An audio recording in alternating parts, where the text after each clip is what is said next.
కొణిదెల పవన్ కళ్యాణ్ అనే నేను శాసనసభ సభ్యుడిగా ఎన్నికైనందున శాసనం ద్వారా నిర్మితమైన భారత రాజ్యాంగం పట్ల నిజమైన విశ్వాసం, విధేయత చూపుతారని, భారతదేశ సార్వభౌమాధికారాన్ని, సమగ్రతను కాపాడుతానని, నేను స్వీకరించబోయే కర్తవ్యాన్ని శ్రద్ధాశక్తులతో నిర్వహిస్తానని దైవ సాక్షిగా ప్రమాణం చేస్తాను.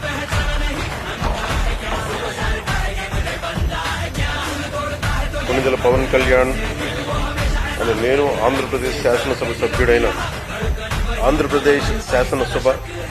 సభ్యుడైన కొణిదెల పవన్ కళ్యాణ్ అని నేను సభా నియమాలకు కట్టుబడి ఉంటానని, వాటిని అనుసరిస్తానని, సభా మర్యాదలను పాటిస్తానని, సాంప్రదాయాలను గౌరవిస్తానని దైవ సాక్షిగా ప్రమాణం చేస్తాను.